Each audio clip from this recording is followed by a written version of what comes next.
Il y eut d'abord l'Union populaire, slogan vintage, genre Chili 70, proposé par Jean-Luc Mélenchon. Un peu paradoxal lorsque l'on sait, toutes les études le montrent, que l'électorat populaire a déserté depuis des années l'extrême gauche. Mais le leader Maximo de la France insoumise a suffisamment de talent et d'imagination pour nous proposer mieux dans les semaines qui viennent. À moins que la récente élection, précisément au Chili, d'un président de la gauche radicale, redonne une nouvelle vie à cette expression.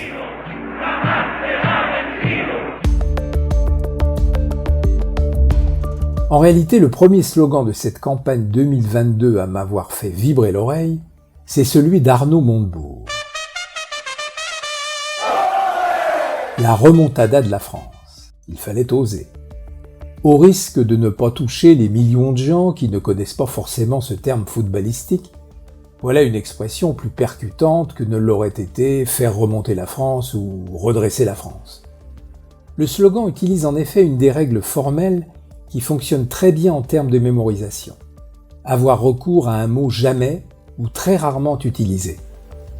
Prenez par exemple les trublions du goût. Ce slogan qui accompagne depuis des années l'aventure de la marque alimentaire Michel et Augustin participe de la même construction. Les trublions du goût, c'est nous! Trublion n'a été employé que 2 fois parmi les 170 000 slogans que la base française sous le logo recense à ce jour. Mais dans cette remontada, l'originalité se conjugue avec une légèreté qui me semble nuire au sérieux d'un candidat à la présidentielle. Cela me paraît également un poil contre-productif d'aller chercher un mot espagnol lorsqu'on est un candidat qui se proclame désormais souverainiste. Enfin, l'expression prête le flanc au détournement. Déjà, les journalistes ont parlé de dégringolada au vu des sondages, ou de retirada lorsque l'éventualité d'une primaire à gauche fut évoquée. Et puis, Zemmour est arrivé. Lors de son discours de Villepinte, il dévoile son slogan « Impossible n'est pas français » et le nom de son parti, Reconquête. Il faut décoder cet impossible n'est pas français comme l'invitation à refuser le déclin, la perte d'identité, qui est le credo de ce candidat inattendu. Mais l'expression est tellement connue que le slogan tombe un peu à plat. C'est en fait une citation historique. Pas étonnant de la part de quelqu'un qui regarde avec tant d'obstination le passé de notre pays. L'expression date de la guerre d'Espagne menée par Napoléon. L'empereur décide d'envoyer une unité de la garde impériale pour prendre les batteries espagnoles qui défendent un col. Il se trouve que ces braves sont des cavaliers polonais. Les lieutenants de l'empereur lui disent que c'est impossible. Napoléon leur répond alors qu'il ne connaît point ce mot-là. Il ne doit y avoir pour mes Polonais rien d'impossible. L'escadron, au prix de lourdes pertes, arrive à prendre le col. Je trouve personnellement assez savoureux que ce soit des Polonais qui soient à l'origine d'impossible n'est pas français. Un comble pour le slogan d'un candidat qui se revendique nationaliste. On ajoutera que le slogan a été utilisé à l'identique en 2013 pour vanter les mérites de la Renault Laguna.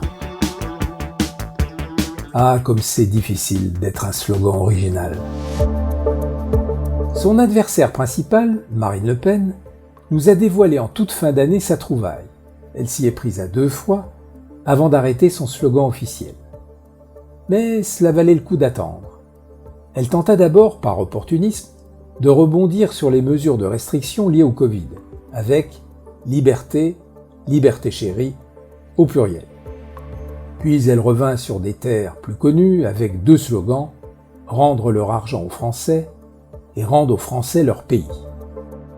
Désormais, elle envisage sérieusement comme slogan de campagne « Une femme d'État » ou « Une femme d'État pour la France », plus long, beaucoup moins fort. Attendons. En tout cas, je trouve l'expression « femme d'État » particulièrement judicieuse.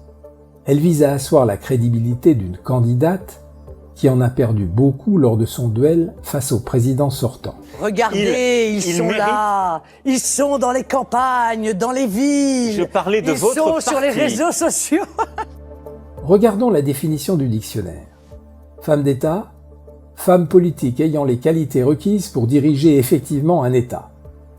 Que voulez-vous de plus? Quand un slogan arrive à exprimer de façon aussi concise ce que l'on veut dire, accueillons-le avec respect. D'autant que l'expression est très rarement utilisée. Il faut dire que dans notre pays, aucune femme n'est parvenue au sommet de l'État et la seule première ministre femme n'a pas laissé une trace indélébile. Comme la Force tranquille l'avait fait brillamment en 81, on sent que ce slogan peut très bien faire son travail. En attendant, cette fois encore, comme nous l'avions souligné lors de notre premier podcast, 2 punchlines se sont déjà imposées lors de cette élection. Le grand remplacement, concept inventé par l'écrivain d'extrême droite Renaud Camus, est désormais au centre des débats. Le sujet, c'est effectivement ce fameux grand remplacement, c'est-à-dire qu'il y a un peuple qui remplace un autre dans d'innombrables endroits, qui tiers-mondisent le pays. Revendiqué par Éric Zemmour, la métaphore rend concrète le bouleversement démographique, déjà en cours selon le candidat, dû à la part croissante de la population musulmane dans notre pays, et inéluctable, selon le même candidat, si on ne met pas un terme à l'immigration. Ces 2 mots, installés sans doute pour longtemps dans le débat public, ont le pouvoir de cristalliser et d'attiser la peur d'une perte d'identité de la nation française. Ils rappellent évidemment la fracture sociale inventée par Chirac en 1995. Mais cette fois, le défi majeur auquel devrait faire face notre pays se déplace du plan social au plan identitaire. Cette expression impactante explique peut-être en partie l'emballement des sondages qui ont placé le candidat jusqu'à 19% en octobre. Sur le terrain économique, on retiendra une petite phrase assassine.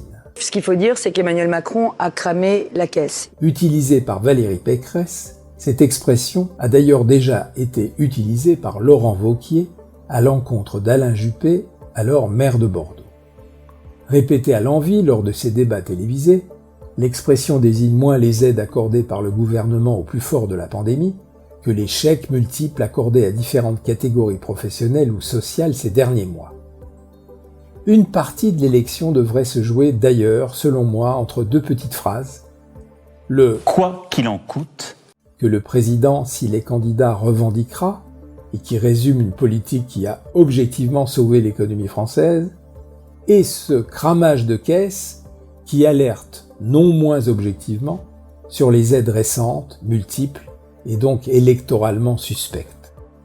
Je vous donne rendez-vous dans notre prochain podcast.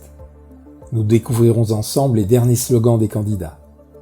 Nous dirons aussi un mot de « Réunir la France », slogan officiel d'Anne Hidalgo, révélé quelques jours avant la fin de l'année.